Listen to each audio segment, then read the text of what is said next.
Willie the Weatherman.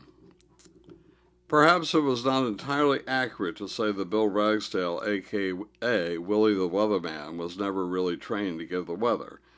He had actually been interested in flying for a good many years and had taken a number of flying lessons. However, I don't believe he ever received his pilot's license. Yet he did get to know many people associated with Dale Mabry Field, our local airport at the time, including those who collected weather information and provided forecasts. Furthermore, one naturally wants to learn something about the weather if you wanted to fly and stay alive. Nevertheless, even if Dad had not already possessed some weather knowledge, I think he could still have been a good weatherman. I imagine he might have thought, how hard can it be? Then he would have gone about the task exactly like he did. He had told us kids about that first day when he was told that he needed to report the weather. I suppose he also told how he immediately called the people he knew at the airport to get the information he required. It was a call that was repeated thousands of times over a 19-year period. Dad had a great memory and could remember many of the weather details at first hearing. However, he did write things down and had some of the information hung on sheets of paper dangling from in front of the TV camera. The studio's budget did not include the teleprompter at that time. In addition, he would often make the trip out to the airport and talk to the people he knew, especially if the weather seemed unsettled.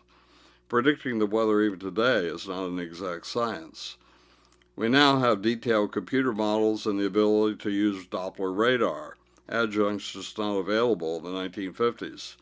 However, models still existed even in those more primitive years, though they might be more based on the experience of the weather forecaster. In fact, outright hunches were often more accurate than you might think. Hence, talking to the weather people in person was sometimes extremely beneficial. In this way, Dad started to develop his own internal weather models and could generate his own hunches. That was used to an amazing extent at a particular moment in time, which will be related later. Initially, Willie the Weatherman went on the air to report the weather 3 times each day. He had the early morning forecast at 7 a.m., the evening forecast at 6 p.m., and the late night at 11 p.m. This, of course, meant being at the station and collecting the weather stats by telephone about 1 hour before time. It was fortunate that he didn't really need 8 or 9 hours of sleep per night. Otherwise, he never could have done it. However, he got even less sleep when he augmented the phone stats by actually visiting the airport. Yet he did this all dutifully for 19 years. I never heard him complain much about it, and I think he really enjoyed it. I know he took it very seriously. However, he quickly learned that his listeners did so as well. If a farmer or anybody didn't get the weather they expected or wanted, they would often write letters or make phone calls complaining about the situation. Dad was amazed that some people actually thought that he had control of the weather.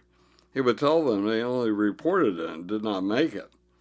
Nevertheless, the phone calls and letters kept coming. However, the best thing was that he received quite a number of communications from viewers indicating that they really enjoyed his weather reports. This made Dad very happy indeed. In fact, I think he became a fascinating figure to some. Here was this man with a bushy mustache, black-rimmed glasses, a black derby hat, and a black suit giving the weather while smoking a pipe. Dad liked to smoke pipes and had a whole assortment of them at home. However, he would use his pipe as a pointer when he gave the weather. Then, when he was done pointing, he would stick the pipe in his coat pocket.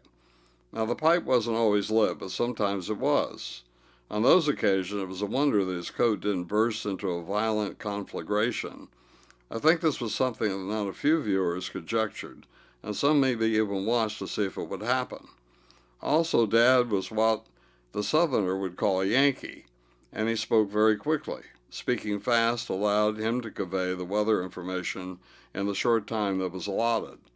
Yet the listeners felt that when comparing him to their own speech patterns, he probably talked faster than anyone they'd ever heard. It was an exciting and absorbing combination to many, especially the kids. It was an amazing fact that even kids listened to his weather reports. This was perhaps because they wanted to know what to wear that day to school, and their parents told them to watch the TV and Willie to find out. Hence, Dad had quite a kids following. He would tell, and I also witnessed this, of meeting kids on the sidewalk of our town, and they would burst into a shrill chorus of "Willie!" They were, of course, fascinated to see someone in person whom they'd only seen on their TV in black and white. However, Dad's uniform while on TV, a black hat, clothes, and accoutrements, made him look similar in person if he was still in character. However, whether or not he had his derby with him, Dad was always in character. The kids would ask for his autograph, he loved that, and he would sign his name for them as Willie T. Weatherman. It was a nice, harmless game, but was one of the joys of being on TV. Nevertheless, such encounters drove home, if this was at all necessary, that he was supplying an important service, and that he should always do the best that he could. Dad had one shining moment regarding the weather that should have been recorded in all the history books, but has probably been forgotten by most. It almost never snows in Tallahassee. I saw it only once in the 14 years I lived there. In fact, I believe it is usually over 30 years between snowfalls. However, one evening Dad saw from the weather stats that not only was snow possible, it was extremely likely. For some reason, he decided to not only predict a snowfall, but to tell the exact time would begin within 90 minutes. Amazingly, he turned out to be right, and his reputation as a weatherman really soared after the snow fell at the exact moment he predicted. I remember that snowfall, only a couple of inches. As kids, we were so excited since we had never seen anything like it before. Yet to predict snow to the minute must have really taken some guts.